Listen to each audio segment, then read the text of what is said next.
안녕하세요. 저는 50대 여자입니다. 몇 년 전 저에게 놀라운 일이 일어났는데 그 일을 한번 여러분께 이야기하려고 해요. 저는 어렸을 때부터 엄마와 단 둘이서 살았는데 저희 엄마의 직업은 무당이십니다.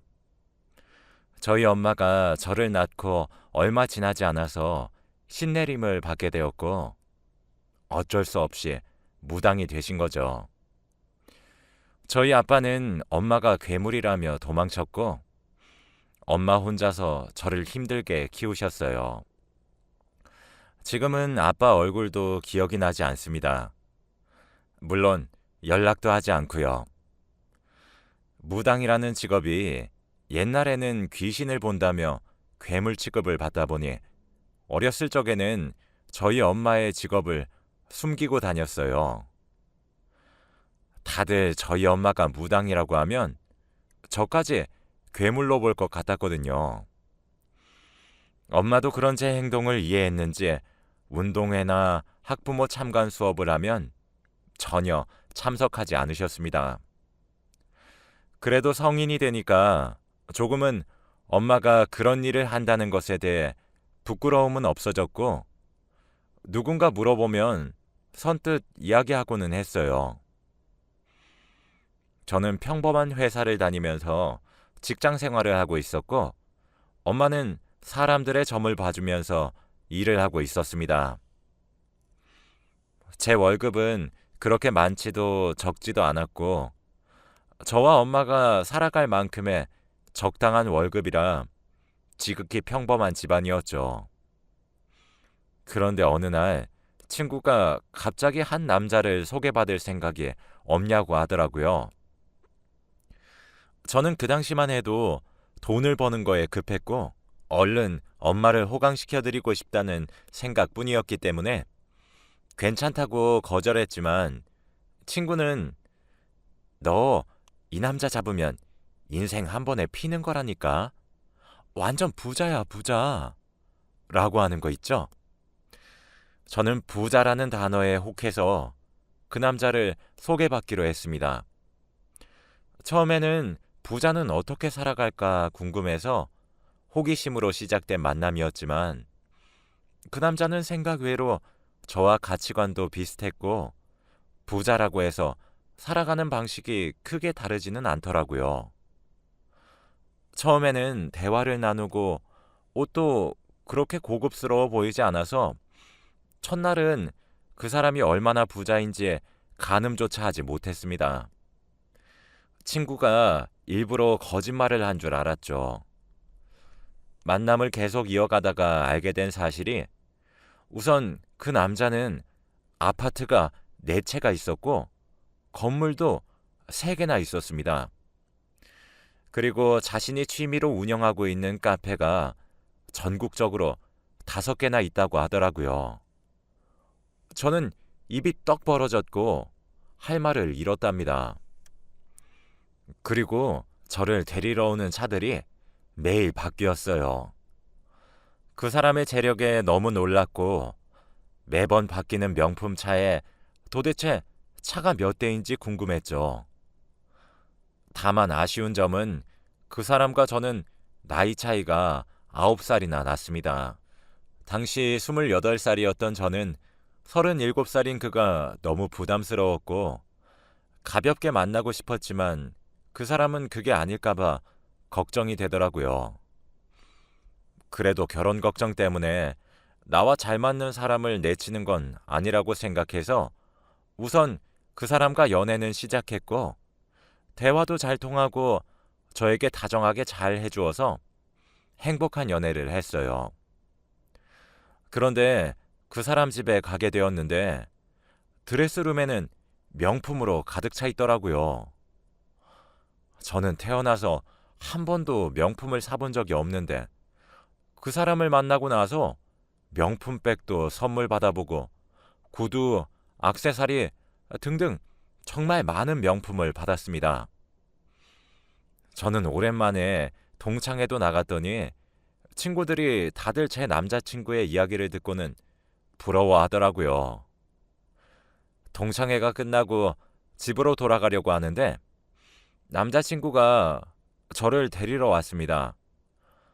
외제차를 끌고 멋진 슈트를 빼입고 왔는데 친구들이 하나같이 부러운 눈빛으로 쳐다보더라고요. 저도 여자다 보니 남들이 저를 부러워하니까 기분은 좋더군요. 저는 그때 이 남자와 결혼을 하게 되면 앞으로 돈 걱정 없이 살 수 있겠구나 싶었고, 엄마도 호강시켜주겠다는 제 목표도 한순간에 이룰 수 있을 것 같았어요. 그래서 저는 그날부터 오빠에게 결혼해달라고 매달렸고, 그도 찬성했습니다. 저희는 결혼을 하기로 약속하고 저희 엄마를 만나러 갔어요. 그런데 엄마는 오빠가 저희 집에 발을 딛자마자 물러섰거라 라고 하는 겁니다. 저는 너무 놀라서 엄마, 왜 그래? 나랑 결혼할 사람이야 라고 했더니 엄마는 절대 결혼은 안 된다고 했어요. 너 이 남자랑 결혼하면 인생 다 말아먹는다. 우리 집안에 폐만 끼칠 사람이야. 연애까지는 봐주겠지만 결혼하면 엄마 죽어버릴지도 몰라 라고 하더라고요. 저는 그때까지만 해도 저와 오빠의 나이 차이가 9살이나 나니까 제가 못 믿어서 그런 무서운 핑계까지 대며 제 결혼을 반대하는 줄 알았어요. 엄마, 말이 너무 심한 거 아니야? 솔직히 막말로 무당인 엄마를 가지고 있는 딸을 누가 만나주겠어? 오빠 같은 사람이 사위로 오면 감사합니다 하고 엎드려 절을 해도 모자랄 판에 우리 집안에 폐를 끼쳐? 당장 오빠한테 사과해. 뭐? 결혼은 절대 안 돼. 자네는 기가 안 좋아. 우리 딸 옆에서 물러섰거라 라고 하면서 오빠를 쫓아냈어요. 저는 오빠에게 미안하다고 연신 사과를 했고, 그때 오빠의 표정은 별로 좋지 않아 보였습니다. 엄마는 끝까지 오빠에게 소금까지 뿌려대면서 나가라고, 다시는 우리 딸 옆에 얼씬도 하지 말라고 소리쳤어요. 저는 그런 엄마가 너무나 미웠고, 어릴 때부터 지금까지 나한테 피해만 끼치는 엄마가 차라리 없어졌으면 좋겠다는 나쁜 생각까지 했죠. 그래도 오빠는 저를 꼭 안아주면서 난 괜찮아. 어머니가 저렇게 반대하시면 어쩔 수 없지 라고 하더라고요. 그런 오빠를 보니까 더 결혼에 대한 오기가 생겼고, 저는 그냥 오빠에게 엄마 의견은 필요 없어. 결혼은 우리가 하지 엄마가 해? 결혼식장에는 엄마 대행 쓰면 돼. 요즘 다 그렇게 해. 라고 하면서 엄마의 반대를 무시하고 결혼을 하기로 했답니다. 다행히 오빠의 어머니는 저를 반갑게 맞이해주면서 딸같이 대우해주니 차라리 이런 평범한 엄마 밑에서 살았으면 얼마나 좋았을까라는 생각도 했네요. 오빠의 아버지는 어렸을 적 돌아가셨다고 했습니다. 아무튼 저는 해외에서 오빠와 성대하게 결혼식을 올렸고, 당연히 엄마는 오시지 않았죠. 청첩장을 주려고 찾아갔지만 엄마는 너 엄마 죽이려고 작정했구나. 너 결혼하면 내가 죽어버린다고 했어, 안 했어? 너 내 딸 맞니? 당장 이 집에서 나가! 라고 하며 절 쫓아내시는 바람에 어쩔 수 없었어요. 그래도 아무리 반대하는 결혼을 한다고 해도 엄마를 죽인다는 표현을 하다니요. 엄마의 극단적인 말에 너무 상처를 받았습니다.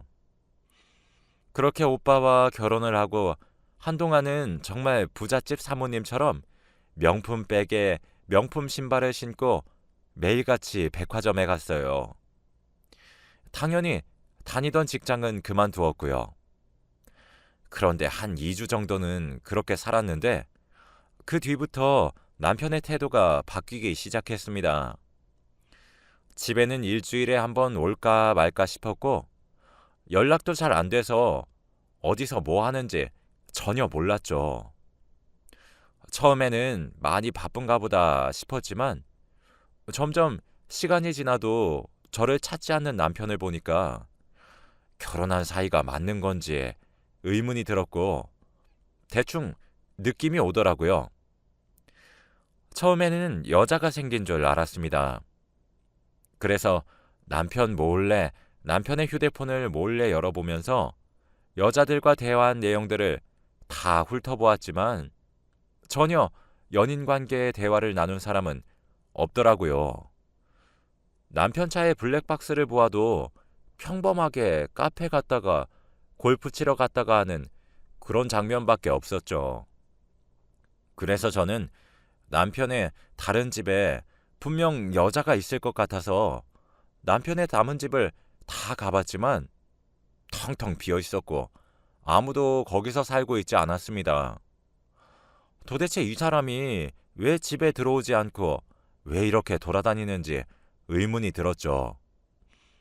그런데 어느 날은 갑자기 집에 돌아왔는데 온 집안에 빨간 딱지로 가득한 겁니다.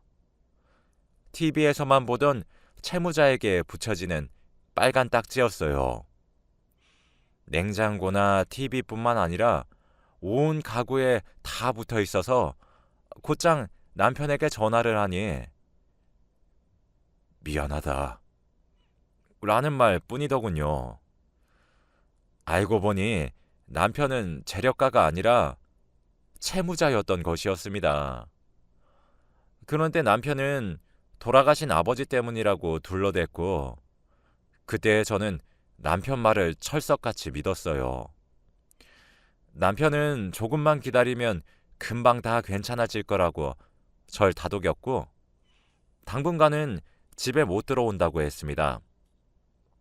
그러더니 갑자기 저에게 2억만 빌려달라고 하더라고요. 오빠, 내가 지금 당장 2억이 어딨어. 결혼하고 직장도 다 그만뒀는데. 제발, 응? 2억만 있으면 이 상황 다 끝낼 수 있어. 제발. 오빠는 가지고 있던 카페랑 건물, 아파트를 다 팔아도 2억이나 부족하다면서 제발 부탁한다고 했어요. 남편의 간절함에 저는 어쩔 수 없이 지인들한테 사정사정해서 2억을 빌렸고 남편에게 빌려주었답니다. 그 뒤로 남편은 고맙다고 했고 금방 집으로 돌아오겠다고 했어요. 그런데 며칠이 지나도 집에 붙여져 있는 빨간 딱지는 떼어지지 않았고 남편은 제 전화를 받지 않았습니다. 그때 실감했죠.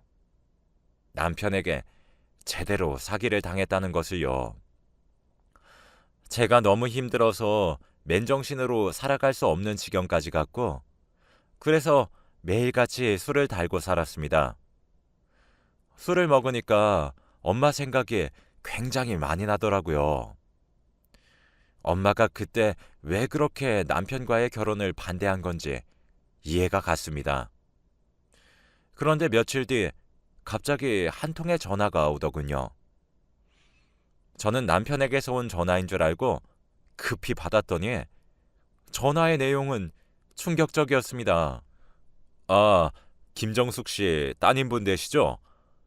여기 병원인데 어머니가 많이 위급하셔서 얼른 오셔야 할 것 같아요. 저는 너무 놀라서 얼른 병원으로 달려갔고 중환자실에 누워있는 엄마를 봤습니다. 그런데 오랜만에 본 엄마의 모습은 정말 충격적이었어요. 얼굴은 가죽만 있을 정도로 야위었었고 온몸이 뼈만 남아있었거든요. 저는 너무 충격적이어서 가녀린 엄마의 손을 잡고 펑펑 울었습니다. 그때 의사 선생님께서 어머니가 마음고생을 너무 많이 하셔서 몸이 이렇게 야위신 거예요.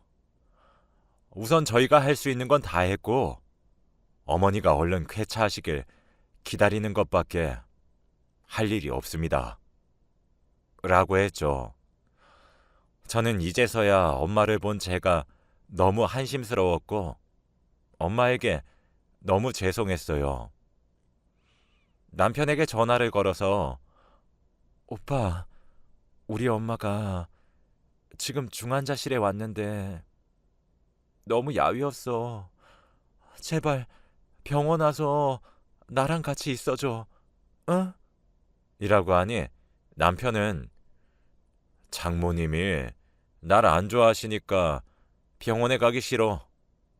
라고 하는 게 아니겠습니까?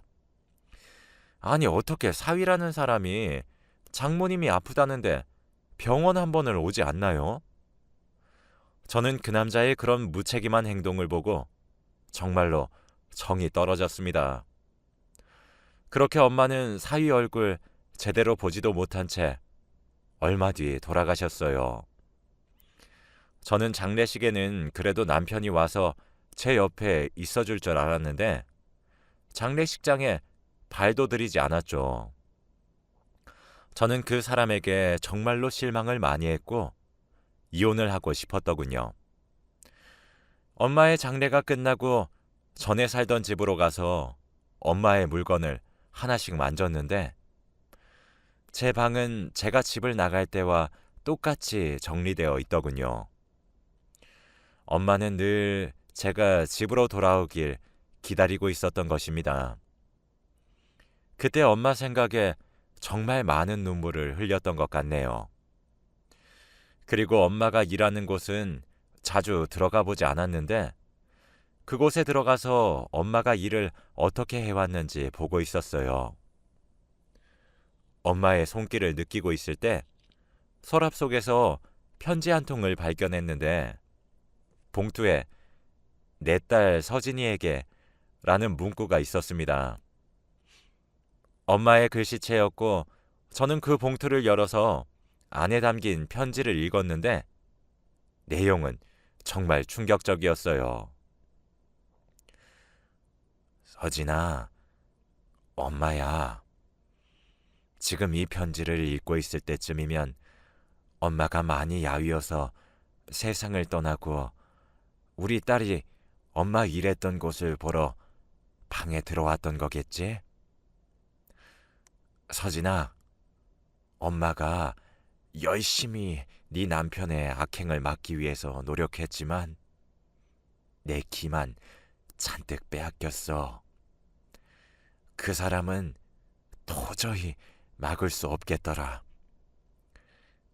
엄마가 많이 야위었더지? 그것도 다 네 남편과 너를 위해서 한 행동들이었어. 서진아, 엄마가 죽은 게 네 탓은 절대 아닌 걸 명심하렴. 그리고 마지막으로 제발 그 사람에게서 도망쳐라. 엄마 하나로도 족하니 제발 그 사람과 관계를 끝내렴. 엄마가 최선을 다해서 너에게 아무 피해도 가지 않게 해놨긴 했지만 그 사람의 기가 워낙 세서 혹시 몰라.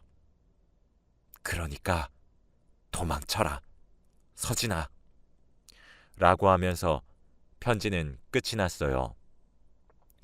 몇 달 만에 본 엄마가 야위었던 이유가 바로 저를 위해서 구슬하고 저를 지켜주는 대신에 하늘에 있는 신에게 자신의 목숨을 담보 삼았다고 편지에 쓰여져 있었습니다. 그리고 그때 생각났어요.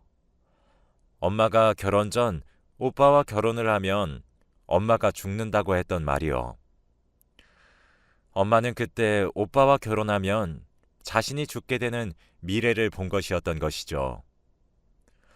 저는 엄마를 죽인 사람이 저라는 생각에 죄책감이 들었고 엄마의 말을 듣지 않는 것이 너무 죄송스러웠습니다. 그 자리에서 편지를 끌어안고 펑펑 울면서 엄마에게 사죄했어요. 엄마는 죽을 때까지 저를 생각해서 자신의 목숨까지 바쳐가며 저를 구하신 거였죠. 저는 엄마가 편지에 남긴 도망치라는 말을 실행하기 위해 남편과 이혼 절차를 밟으려고 했습니다. 그리고 집에 가니 웬일로 남편이 있더라고요. 그런데 남편의 손에는 엄마의 조의금이 들어있는 흰 봉투가 있었습니다. 오빠, 그거 들고 어디 가려고? 아, 아니, 난 너 힘들까봐. 이거 내가 관리하려고 했지. 뭐? 당장 일이네. 내가 오빠 뭘 믿고 이 돈을 맡겨? 진짜 나 딱 한 번만 믿어줘. 내가 관리하고 필요할 때마다 꼭 줄게. 응? 이라고 하면서 집을 뛰쳐나가더군요. 저는 뛰어가는 남편을 따라가면서 야, 도둑놈아, 이리 내라니까 라고 외쳤지만 남편의 뜀박질은 멈출 생각이 없었어요. 그렇게 남편은 도망쳤고 역시나 집에도 들어오지 않으면서 제 연락도 받지 않았습니다. 남편은 저희 엄마의 조의금까지 탐낸 것이었던 것이죠. 저는 엄마가 돌아가시니까 이때까지의 모든 퍼즐이 맞추어지더라고요. 그때 저희 엄마를 처음 만나고 오빠가 왜 표정이 안 좋았는지 이해가 됐습니다. 남편은 채무자니까 집안에 폐만 끼친다는 말이 다 맞는 거였거든요. 남편도 그걸 알고 표정이 일그러졌나 봐요. 그리고 제가 사기 결혼을 당했다는 것도 느끼게 해주었습니다. 저는 남편에게 2억과 엄마의 조의금까지 빼앗겼잖아요. 바로 이혼 소송을 진행했어요. 없는 돈을 끌어모아서 이혼 전문 변호사를 찾아가서는 제가 당했던 모든 일들을 다 이야기했죠. 남편은 채무자인 사실을 숨기고 재력가인 척 위장하면서 저에게 사기 결혼을 했던 것과 2억과 엄마의 조의금까지 빼앗아간 것까지 아주 많은 죄를 지었더군요. 저는 우선 바로 남편에게 돈을 빼앗겼다며 경찰서에 신고를 했고 이혼 소송도 진행했습니다. 그러니 제 연락은 한 번도 받지 않던 남편에게서 먼저 연락이 오더라고요.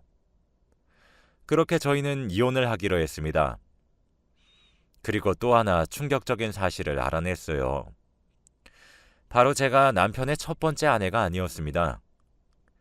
이혼할 때 보니 제가 남편의 5번째 와이프였던 거 있죠? 혼인신고를 할 때는 제가 가지 않고 남편 혼자서 갔어서 알 수 없었는데 지금에서야 알게 되니까 너무 충격적이었습니다. 남편은 미안하다고 사과를 하면서 죽을 죄를 지었다고 하더라고요. 저는 그 사람을 정말 어떻게 해버리고 싶었고 그 사람의 멱살을 잡으면서 네가 우리 엄마 죽인 거야 라고 했어요. 그래도 그 사람은 계속해서 미안하다고만 할 뿐 변명도 하지 않았습니다. 그렇게 저는 그 사람과 이혼을 하고 다행히도 전에 다니던 회사에서 먼저 연락이 와서 지금까지도 그 회사에 다니고 있네요. 그 사람과 이혼을 하고 난 뒤부터 한 번도 본 적이 없습니다. 그런데 얼마 전 저와 전 남편을 소개시켜 주었던 친구에게 연락이 왔어요. 친구의 말에 의하면 제 전 남편은 앞으로 30억의 빚이 더 있을 거라고 하더라고요. 평생 돈만 갚다가 죽어야 하는 신세가 된 거죠. 그리고 돈이 갚아도 줄어들 생각을 안 하니까 사채까지 쓴 모양입니다. 다행히도 그 사람과 제 사이에 아이가 없어서 얼마나 다행인 줄 몰라요. 혹시 아나요? 남편이 죽고 나면 아이에게 빚이 양도될지 말이죠. 아무튼 제 파란만장한 결혼 이야기는 여기서 끝이에요. 더 이상 아무도 믿지 못하겠습니다. 그렇게 다정하고 모든 것이 완벽해 보이던 그 사람도 알고 보니 채무자였고 저를 속이면서 사기 결혼을 했던 것이니까요. 여러분도 돈에 속아서 함부로 결혼하지 마세요. 돈이 다가 아니라는 것을 이제서야 알았습니다. 곧 엄마의 기일이 다가오는데 항상 이맘때쯤이면 엄마가 꿈에 나와서 늘 저에게 딸, 네 탓 아니야. 엄마 괜찮아. 라는 말을 하고 사라지십니다. 아직까지도 엄마를 죽게 만든 것이 제 잘못 같아요. 늘 사죄하는 마음으로 살겠습니다. 제 이야기는 여기까지이고 들어주셔서 감사합니다.